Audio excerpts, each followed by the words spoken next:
Yang sebetulnya Dre, kalau boleh jujur nih, to be honest, sebetulnya Sherly kurang suka dapat gelar itu. Menurut Sherly kita semua tuh berprestasi loh Dre. Kita semua ini pemenang. Sering ngeloper koran loh di sana.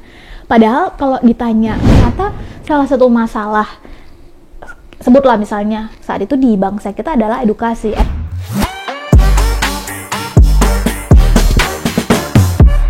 Audrey Chat Box. Hai guys, welcome back to Audrey Chat Box. And seperti biasa, tempat kita ngobrol-ngobrol seru yang pastinya relate sama remaja and also yang menginspirasi kita semua, terutama remaja. And seperti biasa kita kedatangan tamu yang spesial lagi nih, yaitu Kak Sherly Anavita. Halo Audrey dan teman-teman semuanya di balik layar. Ya seneng banget nih Sherly bisa diajak main ke Audrey Chat Box. ACB ya? Audrey Chat Box. Thank you banget, Sherly seneng banget. Makasih, aku juga makasih loh Kak Sherly udah mau datang, kan Kak Sherly sibuk. Waduh. Tapi by the way, Sherly boleh jujur nggak nih, masuk ke studio Audrey ini, Sherly jadi kayak ngerasa muda, kayak ditarik 10 tahun yang lalu. Suasananya. Ya, ini yang milih siapa nih? Kamu? Aku ikut milih juga. Oke, jadi ini adalah your colors ya. Ya, tuh kan teman-teman. Ini dunianya anak muda banget ya. Terlihat segar. Iya. Jadi Kak Sherly ini salah satu anak muda ya kan, masih muda. Betul kan? dong, masih muda dong. Kayak kamu gitu kan bilang tua. Dan motivator yang sangat menginspirasi. Waduh, berat banget ya sebenarnya. Oke, jadi Kak Sherly apa kabar? aku baik, alhamdulillah, syukur, sehat dan bahagia. Kak Sherly, kalau sekarang Kak Sherly lagi sibuk apa? Sekarang aktivitasnya sebenarnya masih sama sih.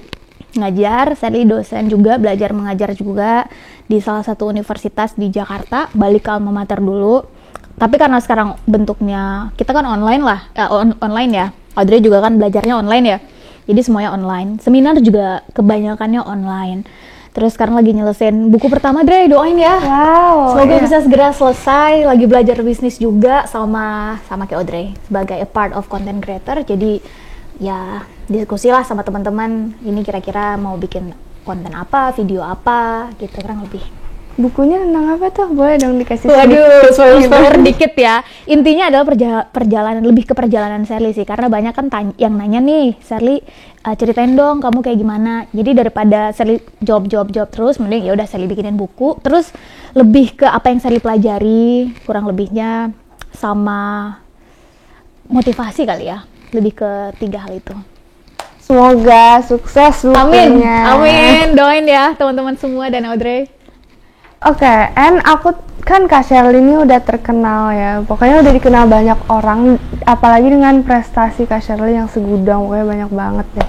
Kak Sherly itu biasanya disebut sebagai apa sih? Aktivis atau pendakwah atau? Kalau sekarang kayaknya banyak orang itu bilang Sherly, label yang dikaitkan tuh adalah 2 nih. Pertama motivator, kedua millennial influencer. Yang sebetulnya Dre, kalau boleh jujur nih, to be honest, sebetulnya Sherly kurang suka dapat gelar itu. Maksudnya bukan gelar kali ya, lebih ke yang nempel. Karena menurut Sherly pertama tuh, semua itu kan ada masanya ya. Dan menurut Sherly, millennial influencer itu 10 tahun yang lalu kan nggak ada, Dre. Bener nggak sih? 20 tahun yang lalu tuh nggak ada, itu baru aja.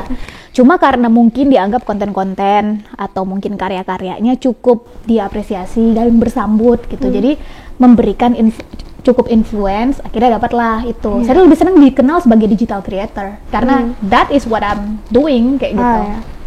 Mengenai itu kemudian memotivasi kan gitu ya. Motivator berarti kan yang memotivasi.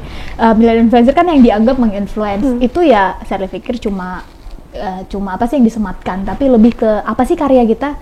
Kamu dinilai kan berdasarkan karyamu gitu kan, kurang lebih gitu ya, berdasarkan value yang kita jaga lewat karya-karya kita gitu sih. Terus kalau aku ngelihat dari Kak Sherly sekarang, pokoknya aku tuh merasa bahwa dulu Kak Sherly juga pernah nggak sih ikut organisasi waktu pas masa sekolah gitu, kayak OSIS. Betul Sherly tuh orang yang nggak bisa diem, lebih tepatnya. Kayak bagian dari kamu gak sih? Kamu kayaknya banyak juga deh aktivitasnya tadi. Bener nggak kita sharing-sharing? Jadi Sally organisasi ya, OSIS. Kalau di perumahan gitu, saya juga senang ikut di remaja-remaja masjid kayak begitu. Terus dilibatkan dalam kegiatan sosial project kayak gitu, saya senang ikut ekstrakurikuler juga gitu. Sampai saya kan senang public speaking itu dari umur sebetulnya dari SD ya, jadi kurang lebih 11-12 tahun Sally udah mulai senang. Dan Sally kalau sekarang mungkin bahasanya dicarikan guru ya, dilesin. Kalau dulu ya dicarikan orang yang bisa membimbing lah. Nah itu Sally mulai tuh aktif di weekend, Sally melatih itu. Dan dari Sally pikir ya kembali orang kan sebetulnya senangnya ngelihat kisah sukses ya, orang senangnya ngelihat tipping iceberg. Padahal sebetulnya sebelum seorang sukses itu ada banyak tuh perjalanan. Kadang-kadang iceberg itu yang orang nggak mau lihat atau kadang-kadang lupa adalah bongkahan batu di bawahnya tuh. Bener nggak sih? Yang orang senang pertama kali lihat ya icebergnya. Mulai dari yang di bawah itu kegagalan, sedih, kehilangan waktu lele atau rebahan. Terus ya itu termasuk organisasi yang mungkin dianggap orang apaan sih ikut-ikut kayak begitu. Enak kan juga apa misalnya, ya nggak sih? Tapi bagi Sally, without a risk there is no reward. Tanpa ada risiko maka nggak ada reward yang pantas untuk kita dapetin. Jadi kalau dulu mungkin karena Sally menikmati, enjoy the process, menikmati prosesnya, dan akhirnya itu membuat Sally jadi belajar bahwa ya ini adalah proses. Kalaupun gagal ya gagal itu adalah proses. Kalaupun sakit itu adalah proses. Kalaupun nggak enak nih misalnya diomongin, dijauhi, kehilangan waktu rebahan, that is the process to be apa, dan target itu harus dibuat.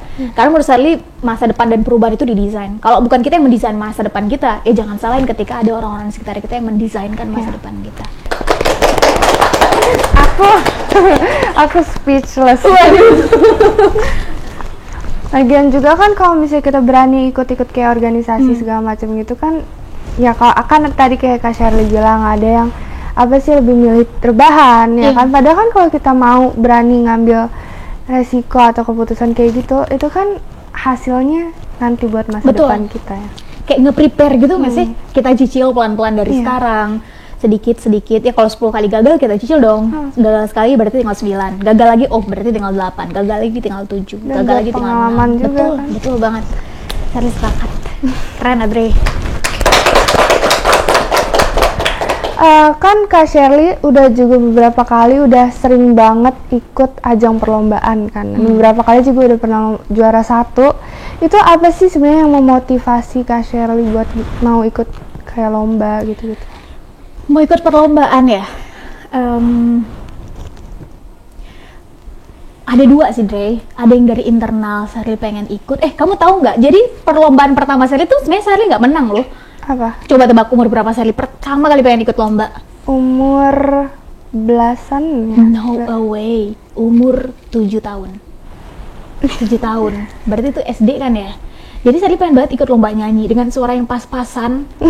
Sally memberanikan diri ikut nyanyi karena ya itu Sally ngelihat di TV gitu kan, ada orang pede banget nyanyi, pengen gitu. Ya terlepas Sally bisa apa enggak, terus minta kan sama orang tua, saya mau ikut lomba nyanyi. Namanya anak-anak kan, 7 tahun, saya pengen banget ikut lomba nyanyi. Orang tua Sally nggak percaya deh. Apaan sih, kayak nyepelein gitu loh. Kamu juga kan nggak bagus-bagus banget suaranya, dikiranya masih bercanda gitu. Nah karena orang tua nggak percaya, akhirnya Sally mendaftarkan diri Sally sendiri, pinjem kaset sama orang, terus Sally latihan dan nggak dipersiapkan. Jadi pakai bajunya tuh celana pendek, pakai kaos biasa yang kaos oblong gitu, terus ya udah datang terus Sally nyanyi. Sedangkan yang lain tuh dipersiapkan bajunya, wardrobe-nya, make-up-nya, you know what I mean right? Ya otomatis dong, orang persiapannya segini, Sally persiapannya segini, tapi Sally mau gitu, saya mau belajar apa yang harus saya persiapkan gitu. Akhirnya ketika dikasih tahu ke orang tua, Sally namanya Yanti, Yan itu anakmu loh sedang nyanyi, kok begitu sih penampilannya, dianya mau tampil, kamunya nggak mau nyiapin gitu. Pas waktu dilihat, akhirnya di situ orang tua Sally mikir, oke, berarti ini anak serius. Berarti ini anak benar kalau dia ngomong berarti dia mau, meskipun dia tahu dia nggak bisa, tapi dia mau belajar. Meskipun dia tahu tingkat dia di mana, tapi dia mau mengejar. dari situ akhirnya orang tua Sherly, anak saya nggak menang, saya tahu anak saya nggak menang, tapi ini hadiah, tolong umumkan dia, sebutlah juara favorit kayak apa kayak gitu. Dan Sherly tahu setelah Sherly besar, bayangin. Sherly dikasih tahu bahwa sebenarnya kamu nggak menang loh. Jadi dari situ akhirnya Sherly melihat bahwa mungkin pertama internal Sherly kepengen. Yang kedua adalah akhirnya orang tua. Karena saat Sherly SMP, kan tadi kamu bilang tuh Pildacil dan lain-lain. Itu Sherly ada di posisi Sherly bentrok dengan aturan sekolah. Jadi aturan sekolah kan harusnya kita nggak boleh libur lebih dari berapa lama. Sedangkan Sherly anak daerah dari Aceh, itu harus dikarantina di Jakarta karena terpilih jadi salah satu perwakilan daerah. 4 bulan Sherly harus dikarantina di Jakarta, which mean berarti kan Sherly libur toh dari sekolah. Nggak boleh.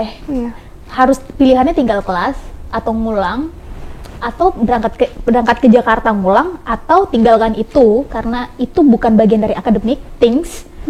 Dan ya udah fokus. Nah, syukur saat itu memang Sherly dapat kesempatan mewakili sekolah melakukan olimpiade lah saat itu. Tapi saat itu long story short, orang tua Sherly memilih untuk memberi Sherly kesempatan ke Jakarta. Karena menurut orang tua Sherly waktu itu nggak bisa dibeli, waktu itu nggak bisa diulang. Ini momentumnya dia, ini kesempatannya dia, dan saya nggak mau nyesal saat itu.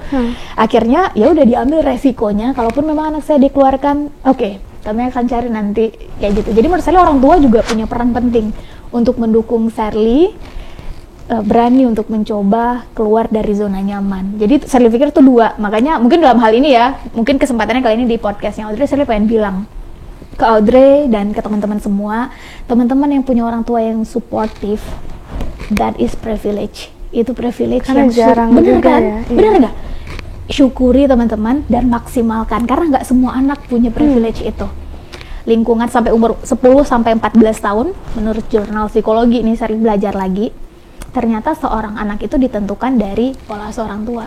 Kalau orang tuanya ternyata ngasih lihat, menginspirasi apa yang dilihat, tonton, dengar, baca yang baik-baik, ya kayak gitulah kurang lebihnya fundament awal anaknya. Demikian juga sebaliknya. Jadi saya pengen ngucapin selamat untuk teman-teman yang punya orang tua yang suportif. Tapi yang nggak punya nih, saya pengen bilang jangan patah semangat. Itu juga bisa kan, mulai dari yang dikit-dikit, dari sendiri juga bisa. Kalau misalnya mau jadi YouTuber misalnya, kita bisa bikin video sendiri kan, itu sebenarnya tinggal pakai HP, kita ngomongnya kan. Benar. Dan saya sepakat tuh, tetap harus kitanya mau mengubah, kitanya mau berusaha dan buktikan bahwa kita bisa dipercaya. Yang tadi tuh, kita bisa dipercaya. Caranya kayak gimana? Mulai bertanggung jawab. Cara bertanggung jawab kayak gimana? Jadi bagian dari solusi, bukan bagian dari masalah. Pelan-pelan saya pikir orang tua juga akan support. Lagi sekarang juga lebih gampang kan karena semuanya serba digital. Bener ya kan? bener banget, saya sepakat. Keren. Kalau dari Kak Sherly sendiri kan pasti banyak dong teman-teman di rumah ya yang kayak pengen gitu biar mereka bisa dikenal orang, kayak biar bisa dapat banyak prestasi, tapi mereka bingung kayak mau mulai dari mana. Kalau menurut Kak Sherly sendiri itu caranya gimana? Memulai supaya punya banyak prestasi. Menurut Sherly kita semua tuh berprestasi loh, Dre. Kita semua ini pemenang. Bener gak sih? Kita bisa lahir aja nih, kita pemenang. Dari sekian banyak, ini mohon maaf ya, sekian banyak nih, sperma cuma satu loh yang masuk ke ovum, bener ya? Kalau pelajaran biologi, artinya kita semua pemenang. Dan Sherly percaya bahwa kita semua ini dikasih kelebihan oleh Tuhan. Mungkin kitanya aja yang belum tahu potensi kita apa. Dan ini tugas kita juga untuk mencari potensi kita apa. Kalau misalnya kita unggul dalam hal kinestetik, dan go get it, be the best version of us dalam bidang itu. Kalau kita unggul, bener kan? Harus berani explore. Dan Sherly punya mentor, pernah bilang kayak gini ke Sherly, sampai umur kamu 20, maka kamu harus berani keluar dari zona nyaman. 20 sampai 30 segera perluas networks kamu, dan kamu akan ketemu lebih banyak hal-hal real, coba banyak hal positif. 30 sampai 40 kamu udah harus memutuskan dan fokus dalam hal itu. 40 sampai 60 adalah waktunya kamu menikmati karya kamu. Dengan kata lain, ini kita harus keluar dari zona nyaman dong. Ini waktunya kita sakit-sakit, ini waktunya kita mencoba banyak hal baru. Kita boleh mungkin pakai istilah keluar dari zona nyaman atau memperluas zona nyaman, tapi yang jelas belajar hal baru itu menurut saya adalah hal pertama yang kalau mau coba sesuatu pelajari, belum tahu pelajari, malah sih coba paksain. Jadi do it, lakuin dulu, dari situ kita akan tahu potensi kita apa. Terus yang kedua, kalau menurut Sherly ya, kita nggak usah ngebandingin diri dengan orang, karena setiap kita unik dengan cara kita, benar nggak? I do believe nggak ada satupun orang yang tercipta sama di dunia ini. Kita nggak bisa meng-copy paste 100 formula yang mungkin works dengan orang lain, terus kita copy paste. Misalnya nih, tadi Audrey bilang, Audrey ngefans gitu sama si X misalnya, yang karena bisa kuliah di luar negeri, keren gitu ya. Audrey pakai tuh 100% formulanya, belum tentu juga Audrey bakal sampai di sana. We are unique, kita semua unik dengan cara kita. Mungkin hal baik dari dia kita ambil, hal baik dari dia kita ambil, kita cocokkan dengan diri kita. Untuk inspirasi. Untuk sebagai inspirasi. Jadi self awareness, ketemu dengan diri sendiri dengan cara tadi, nggak usah ngebandingin diri dengan orang. Lakuin aja dulu yang baik versi kita, dan jangan mau puas. Be a better version of us. Jadi yang versi lebih baiknya kita. Nggak cukup, kalau bagi saya a better is not enough, karena better is still better ketika ada yang the best, and that's it. Kesempatan lebih senang datang kepada yang the best dalam konteks apapun, ilmu, pengalaman, skill, networks, dia yang terbaik, dia akan dapat kesempatan lebih dulu. Dan saat kita bilang passion nih, aku passion banget share dengan dunia nyanyi misalnya, aku passion banget dalam dunia acting, aku passion banget dalam dunia public speaking misalnya. Kalau kita passion, kita pasti pengen lebih baik, bahkan terbaik di bidang itu. Kita pasti belajar terus, kita pasti pengen tahu, oh ternyata nyanyi itu ada tingkatan-tingkatannya loh, pasti pengen lagi. Itu passion menurut Sherly, sehingga kita akan jadi terbaik di bidang kita. At the end of the day, the best is not enough, we should be an excellent. Kita harus jadi yang menurut Sherly ya, sempurna. Artinya hadirnya kita harus ngasih manfaat buat orang. Gitu deh. Oke. Aku pernah dengar Kak Sherly tuh pernah dapat beasiswa ya di Australia. Itu jurusannya apa, dan boleh dong apa cerita-cerita tentang pengalamannya? Iya. Sebelumnya Sherly disclaimer dulu nih. Sherly sampai SMA di Aceh, Dre. Terus Sherly pengen banget kuliah ke luar Aceh saat itu. Sherly sempat dapat kesempatan di Jogja. Dari Jogja pindah ke Jakarta. Sekitar 3,5 sampai 4 tahun selesai. Pengen lagi, karena ngelihat lebih luas, belajar lebih banyak, akhirnya Sherly pengen banget kuliah keluar. Jadi Sherly harus bilang bahwa mendapatkan beasiswa ke luar negeri itu, dan dalam hal ini ke Australia, pakai Australia Works, beasiswa dari pemerintah Australia, itu Sherly harus bilang itu nggak instan. Itu perjuangannya. IELTS aja Sherly ngambil IELTS aja, itu lebih dari 5 kali, nggak yang 1 kali terus langsung tembus, enggak. Ketika yang lain masih misalnya skripsian gitu, saya udah berpikir, oke, kalau mau ngambil Australia Works berarti nilainya harus berapa, pengalaman organisasi harus gimana, bahasa Inggris. Jadi syaratnya itu pelan-pelan mulai Sherly cicil. Karena Sherly tahu Sherly bukan orang paling pintar. Dibilang berkarya, Sherly juga bukan orang yang karyanya yang paling wow, enggak.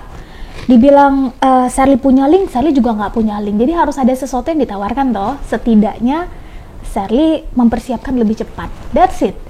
Sherly harus jujur nih sama kawan-kawan semuanya dan Audrey. Sherly kalau dibilang IQ-nya tinggi, enggak. Dibilang cerdas, enggak. Tapi kalau Sherly punya target dan Sherly menganggap resources Sherly cukup ke sana, maka Sherly akan mau nih gigih mengejar itu. Mau kalau misalnya saya harus tidur 3 jam, nggak apa-apa deh. Mungkin itu adalah caranya gitu, karena tahu bahwa mungkin saya kurang dalam hal ini, tapi saya tahu saya lebih dalam hal ini, dan fokusnya pada kelebihan kita. Nah, dalam hal ini Australia Works itu Sherly dapetin setelah berkali-kali mencoba, kan salah satu syarat utamanya bahasa Inggris tuh. Setelah berkali-kali gagal, akhirnya dapet tuh. Setelah dapet, long story short, Sherly berangkat ke sana, dan karena beasiswa itu sudah menanggung semuanya, uang hidup kita, bahkan tiket pulang pergi, pokoknya semuanya kita cuma bawa badan aja sama baju beberapa piece, and that's it, cukup.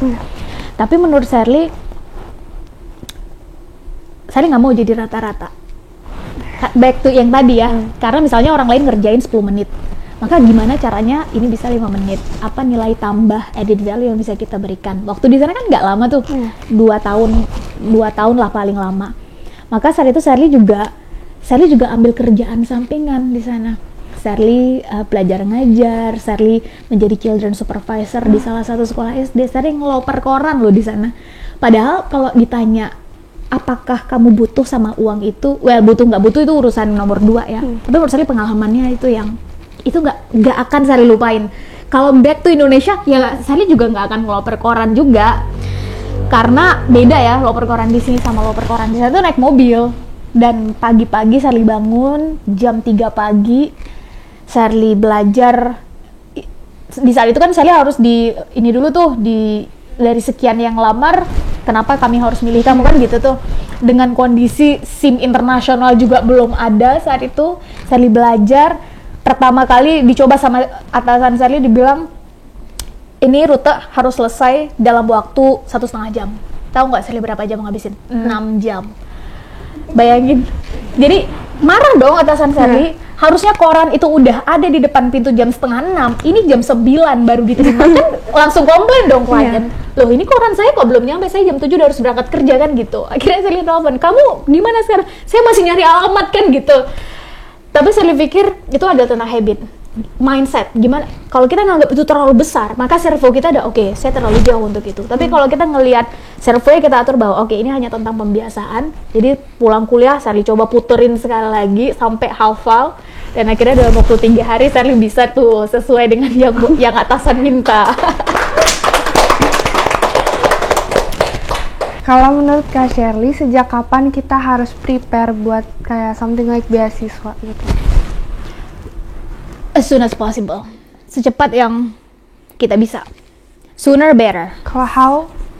Kalau how-nya, Sally pikir kalau how itu kan teknis ya, Dre. Kalau Sally bahkan nanya dulu nih, motivasinya apa ikut beasiswa. Ada yang beda-beda, motivasi nggak harus sama. Justru kalau motivasi sama nggak seru. Alasannya sama tuh nggak seru. Setelah motivasi dapat, cek ke diri kita dulu nih, kelebihan kita apa sih? Karena salah satu pertanyaan yang akan Sally bisa 90% saya yakin. Salah satu pertanyaan kalau nyari beasiswa yang akan ditanya adalah kenapa kami harus pilih kamu? Sebenarnya ini di umum sih. Kenapa beasiswa harus memilih kamu? Benar nggak? Apa yang mau kamu tawarkan kan gitu tuh. Jadi kita harus tahu dulu dong kelebihan kita. Gimana kita mau ngasih tahu impact apa yang bisa kita kasih kalau bahkan kita nggak tahu kelebihan kita apa. Minimal dengan analisa SWOT. SWOT, strength, weakness, opportunity, threat. Kita tahu kelebihan kita apa, kita tahu nih kekurangan kita apa, dan kita juga mengakui bahwa oke, saya kurang di sini, makanya saya butuh beasiswa itu. Jadi ya kita tahu as a whole package kita ini siapa, opportunity yang masih bisa kita eksekusi, dan tantangannya apa. Karena kadang-kadang ditanya tuh waktu interview, kira-kira 2 tahun kamu di sana tantangannya apa? Pertama adalah saya dari daerah, lidah saya Indonesia banget, misalnya gitu ya, dan seterusnya. Setelah kita tahu kita siapa, baru masuk how. Karena misalnya target kita di sini. Sekarang kita di sini. Cek nih, gapnya berapa jauh, skill set apa aja yang kita butuhkan, dan mulai cicil. Oh ternyata lulus, misalnya Audrey sekarang, berapa tahun lagi nih, terus mau lanjut ke Amerika, United States, atau mungkin ke Eropa, UK misalnya, United Kingdom, dan seterusnya. Cek. Oh, yang mau lanjut United States, otomatis persiapannya beda dengan di UK. Mulai dari bahasa Inggrisnya aja yang satu, bener kan? Yang satu IELTS, yang satu TOEFL, dan seterusnya. Mulai dicicil. Oh, 5 tahun pecah jadi 1 tahun. 1 tahun bulanan, mingguan, harian. Jadi semua yang kita lakukan itu namanya produktif. Jadi as soon as possible, semakin kita tahu bahwa oh target saya mau ke UK misalnya, University of titik-titik, jurusannya ini misalnya, dan go get it, mulai dari sekarang. Dan setelah itu ya kita boleh punya antusias, tapi jangan lupa punya apa ya, effort. Kita mau juga kerja keras, jangan targetnya tinggi. Kan banyak tuh, aku mau jadi, silakan tuh tinggi, tapi kita lupa untuk memulai itu dari start with a small step. Big harus tinggi, tapi harus dimulai dulu, mungkin dari langkah yang paling kecil, karena nggak ada juga perubahan besar bisa dimulai. Benar nggak sih? Dari yang paling kecil kan? I do agree, bener banget. Harus dimulai dari perubahan kecil, akumulasi dari perubahan kecil, itu akan jadi perubahan besar. Yang pertama, dan susah-susah ya? Iya. Oke. Najwa Shihab atau Karni Ilyas? Ibu rumah tangga atau wanita karir? Wah, Karni sulit. Tapi kalau harus memilih, tapi bayaran besar. Kenapa? Bener, karena kita nggak harus